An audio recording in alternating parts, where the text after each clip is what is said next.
When you step onto a stage and there's just darkness out the front, there's usually one main spotlight. But when you're standing on your toes, your ability to balance is actually incredibly diminished. And one of the few things you've got to hold on to, as it were, is the sight of this one spotlight. It would be like a lifeline, really, to be able to get through anything that you're doing.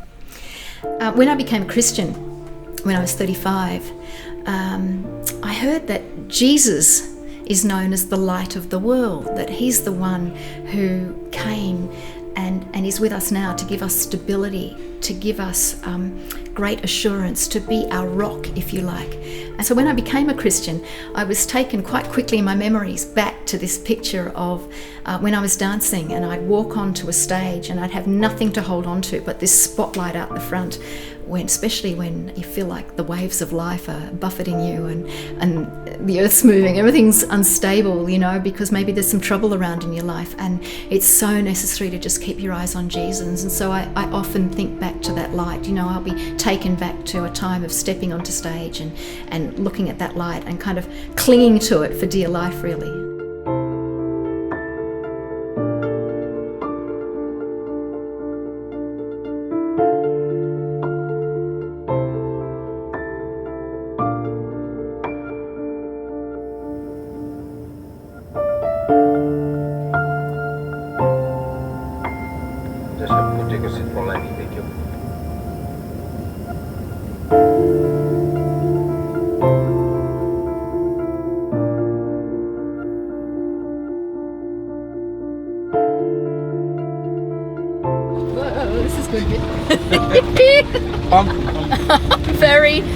I'm very excited at the moment.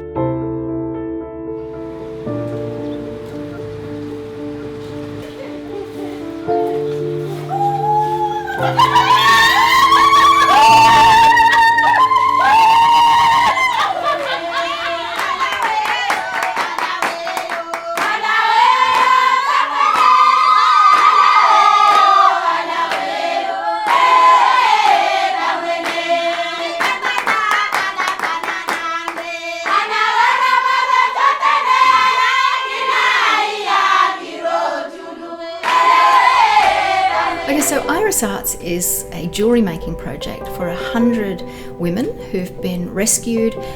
Some were street workers, some were in abusive relationships. We give them quite a bit of care in terms of just the life struggles that they're going through, the things that they come up against day by day. What I can do is say to the mamas, God values you. And here's a way forward so that you don't have to live like that, so that you can start to provide for your family yourself, so that you can make a choice to come away from the men who are harming you, so that you've got enough financial independence and also enough self-worth through learning a skill like jewellery making to be able to stand on your own 2 feet in the power that God gives you to do that, and start to make really healthy choices for you and your family. Yeah, so the first time I walked into Iris Arts was nearly 3 years ago. It was late morning and the mamas were working, and I was amazed. They were sitting on their mats on the courtyard on the ground, and they were threading beads. I'd heard there was 100 involved, but I probably saw about 15 there at the time. I guess as I walked through, I knew that they had been rescued out of terrible situations, some working on the street, some in relationships that were very abusive. And I guess I was very mindful of my own background when I was walking through the courtyard.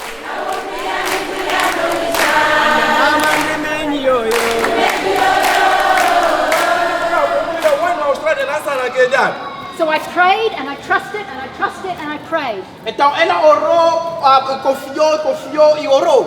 I had nothing. Ela não tinha nada. But I had God. Mas tinha Deus. So I'd been in Canada for 9 months. I'd been a Christian for a year, and my husband of the time felt that the marriage should end. It was a Obviously a very hard time, but it was kind of doubly challenging because we were far away from home. We'd been in Canada for 9 months. I was quite terrified, but I'd had a year to discover how much God loves me. And so I was really clinging to Jesus. I was really clinging to him as the light and as the rock that I needed in my life. And little by little, pouco por pouco, God got the children and I back to Australia. Deus levou ela com as crianças para a Austrália. Those words in the Bible really are that, they're not just words. God really means what he says when he says that the widow and the orphan are so important, that he's close to the brokenhearted.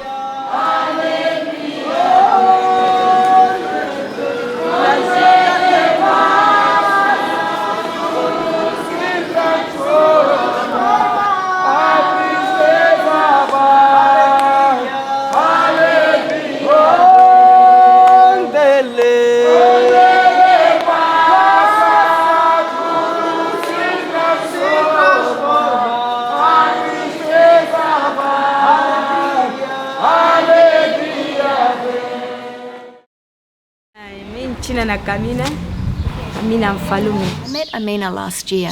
I met her at the point where her father had died, and he was the last remaining relative who was caring for her, who was giving her some financial help.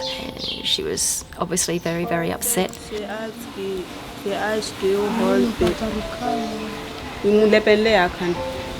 can you just remind me how many children Amina has?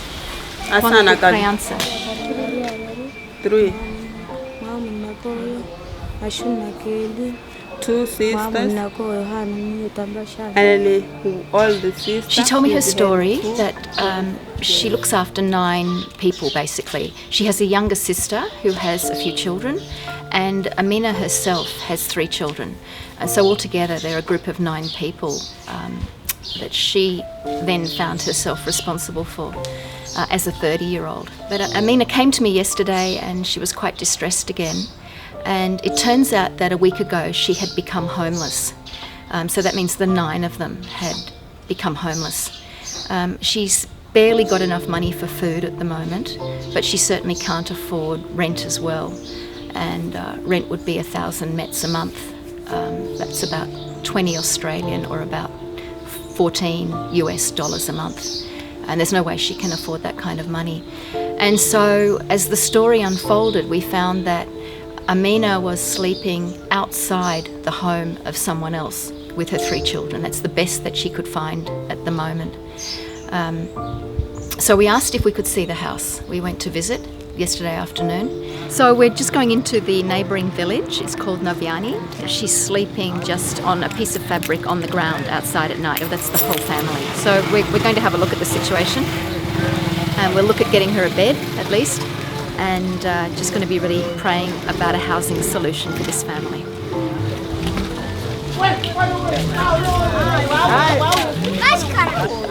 I'm really not interested in short-term solutions. I'm not interested in handouts. I want to see these women set free from dependency. But I did want to try and give her a solution for last night because it's the wet season here. For her to be sleeping outside someone's house means that she's sleeping on mud with her children. She doesn't even have a bed. She doesn't even have a typical kind of woven sleeping mat that they sleep on here. She was just sleeping on what they call a kaplana, a piece of fabric. That's what she wraps around herself as her skirt. So she was going to bed at night really on muddy outdoor ground, with her and her children lying on her kaplana, and the chap who carried the bed set it up there, and we put a sleeping mat on top of it so that it's comfortable.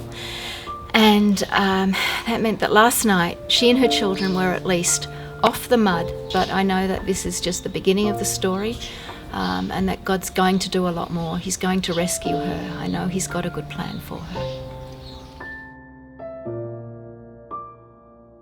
I I think the challenges that are being faced by Iris Arts at the moment are challenges that the mamas are facing, really, in their own lives. One is that they really need housing solutions.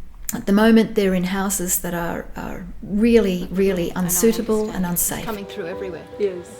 It will come in the side like this. And my dream and my vision is to provide a block house for each of the mamas, for 100 mamas. And a block house costs about $5,000. That's a small block house for house and land in Pemba. That's the house the mom was living before. So this one is the new house that we built for her. So it's block house, very strong with the cement. Look, I can touch a little bit. Look, this one is it can fall down. So when it's rain, it's being washed away. With this one, it's very dangerous. She can die here. The mosquito can get in and they can get malaria. This one is better house that she get now. Hallelujah for that. Once they have got a proper home each, and once they're earning enough money to be able to put food on the table, they've then got enough headspace and emotional room to be able to think about educating their kids. She has 5 children. They are studying, they are going to school. She's very, very thankful. I feel that this is really the way forward for them to come over the next generation out of poverty. So even today, I just heard the most amazing news. God's provided a gift that means we can buy a whole house and land. It's just happened overnight, and it's the most amazing answer to prayer.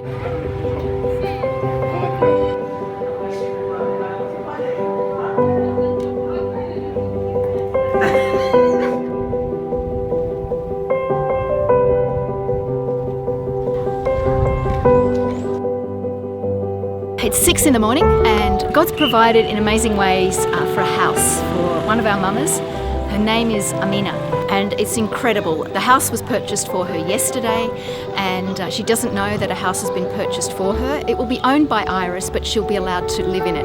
We're just getting ready to go to where she stays at the moment, where she's living outside another house, and we're going to bring her this amazing news of what God's done.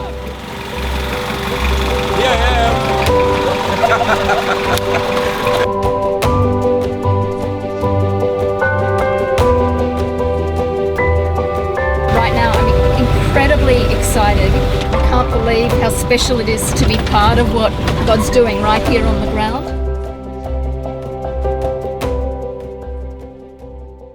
So Amina, we've got something to tell you. We've come with some news.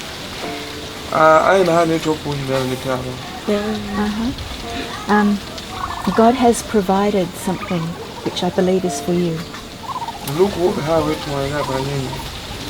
And God has provided money for a house for you to live in.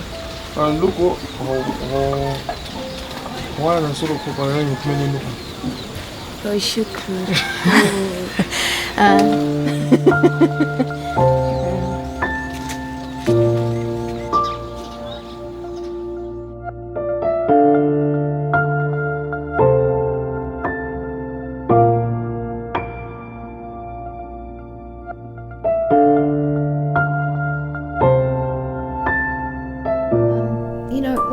People grab a coconut and they crack it open and then you eat the flesh of the coconut and the shell just gets thrown away. And that's very much what the lives of the mamas were like. When I walk into the shop in Iris Arts and I see all the finished products there, what I see, because I know the mamas, is I see their backgrounds. I see the struggles and the difficulties that they've been through. Every piece of jewellery that I pick up carries a story of a woman who has been rescued and is continuing to be rescued, and to come into that hope and that promise of something much, much better than what she'd ever known.